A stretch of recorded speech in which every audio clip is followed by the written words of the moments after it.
Good morning, everyone. Those of you who saw the Creative Time Summit in Venice will know that there I talked a little bit about the idea of global history. This is an idea of not necessarily just replacing stories of the North with stories from the South, but rather the idea that they're entangled with each other in a way that you can't separate them apart, so you need to talk about them together. From Sweetness and Power to Black Atlantic.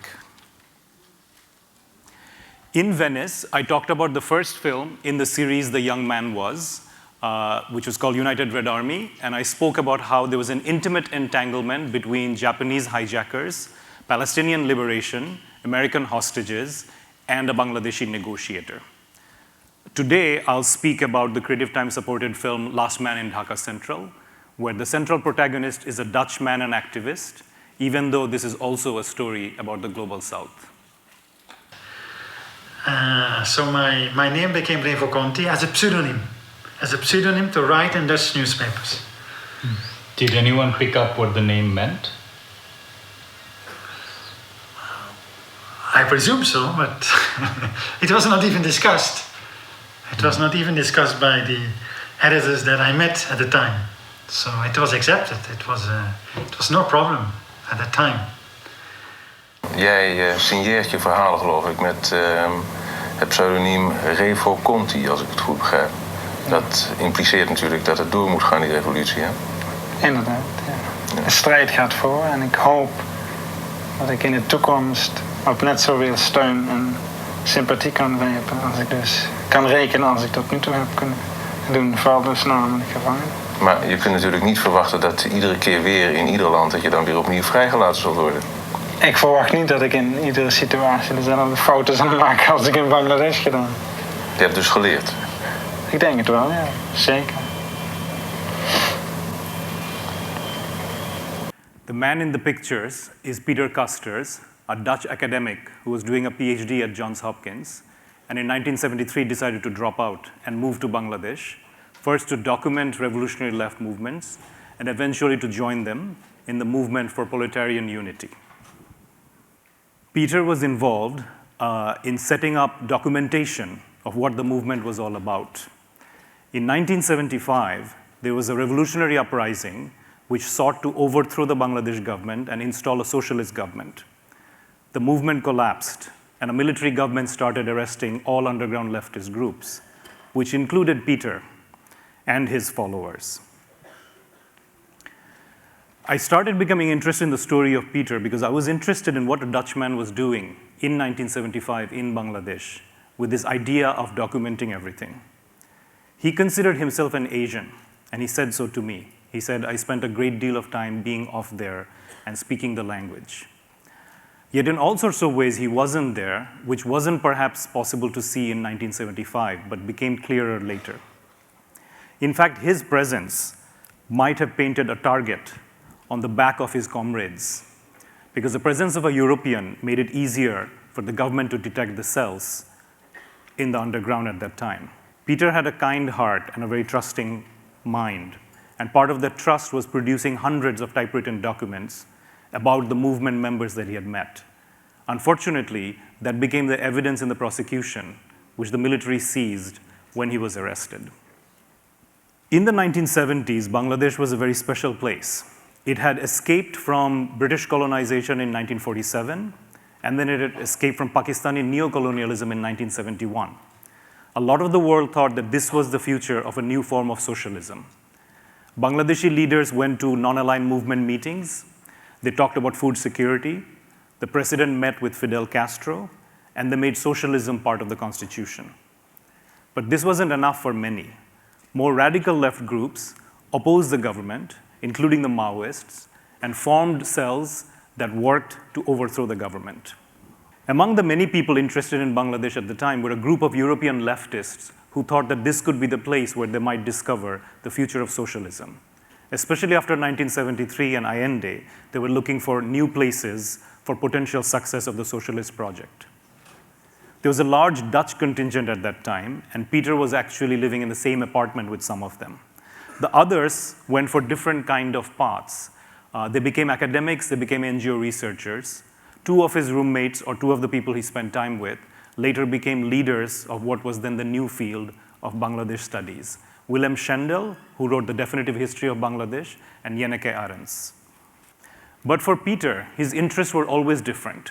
He had dropped out of his PhD at Johns Hopkins and decided that the way to have impact was to actually be in the villages and to work with the villagers. He cut off all contact with his university professors and immersed himself deep in the village experience. And from this time came his body of work, which also led eventually to his arrest. I spent a lot of time with Peter, and I kept asking him questions that interested me.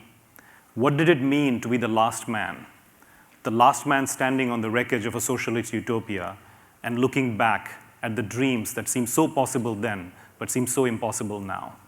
He asked me what I meant when I called him the last man. I said, perhaps to his discomfort, that even when he had been put in jail, he was already the last man who would survive.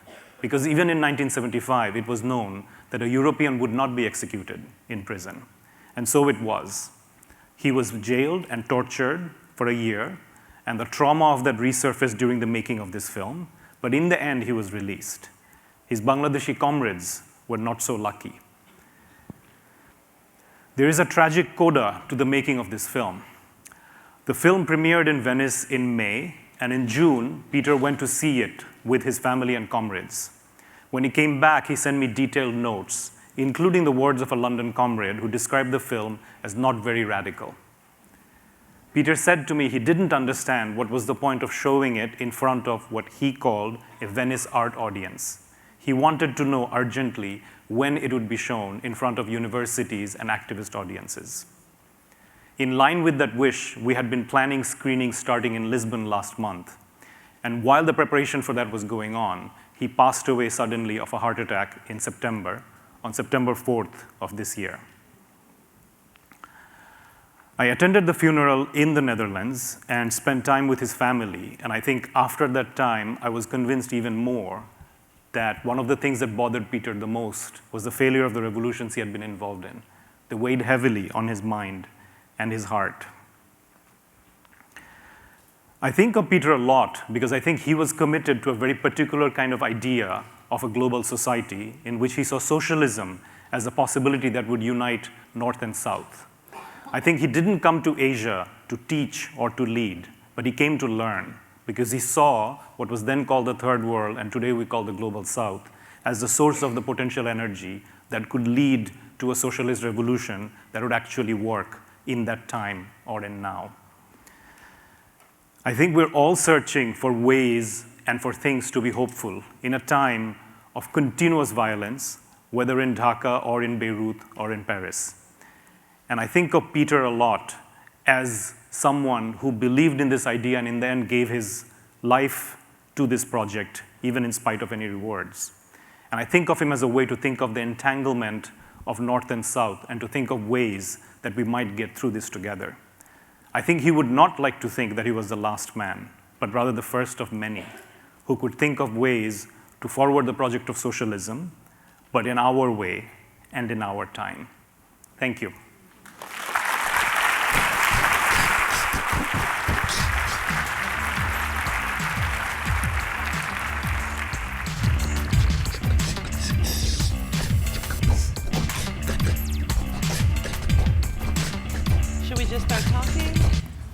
Okay, great. I was like, every superhero needs a good theme song, and I was like, is that ours? Our joint theme song. There are certain people. So, Peter Custer had, he wasn't. You told me backstage that he wasn't really happy with the film. Not fully satisfied. Not fully satisfied with the film.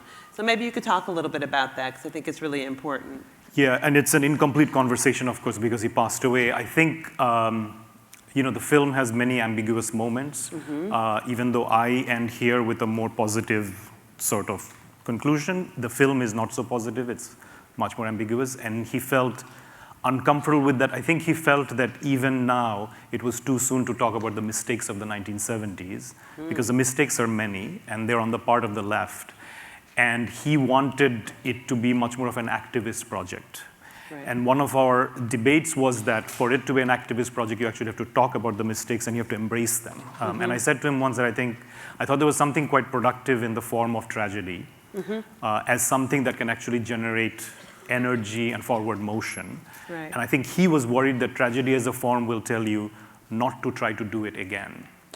So that was his fear. Yeah. So in some ways, he might have felt that it might undermine all the incredible work that had been done, or? I think he was always thinking about what will young people say. Will they look at this and think, well, I'll never get involved in something like this again? Because of course it's extraordinary to leave the comforts of your home and go all the way to Asia and get involved in this thing. And although I said he was not going to get killed, he could have been killed. Yeah. And so that willingness to also leave your class position and be involved in other movements was something he was very committed to moving forward and passing on to others. Right. And he was worried that the film in its ambiguity wouldn't be that. Wouldn't be that.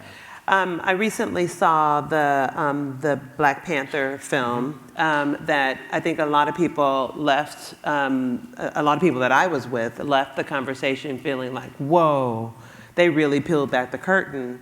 And how are young people going to feel about getting involved in highly politicized radical movements that are uncertain in their development after seeing a film like that, which was so honest, you know?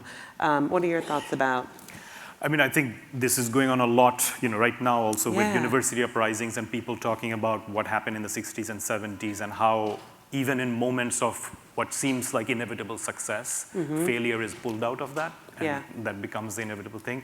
I think it's the idea is that we look at the possibility of mistakes and start thinking about mistakes even as we are in the heat of the moment. You know, I think it's I think of Chris Marker as somebody who in the heat of the 1970s when things seemed possible, he was still worried, but not worried to say stop moving forward, but to also say think about the possibilities of error while you're moving forward. Don't let the velocity make you stop thinking and questioning, including questioning comrades. Right, right. Sekou Touré and Kwame Nkrumah, you know, talked a lot about that, like just being kind of explicit in the process and that failure is a part of the work, right? But somehow we actually haven't really embraced that totally because we're in constant pursuit of showing our perfection, which never... Including especially movement leaders are very committed to being, you know, in a position of perfection, and which also sometimes means beyond questioning. Beyond questioning, yeah. We could talk here all day, but they're wrapping us up. We'll be back. Thank you. Thank you.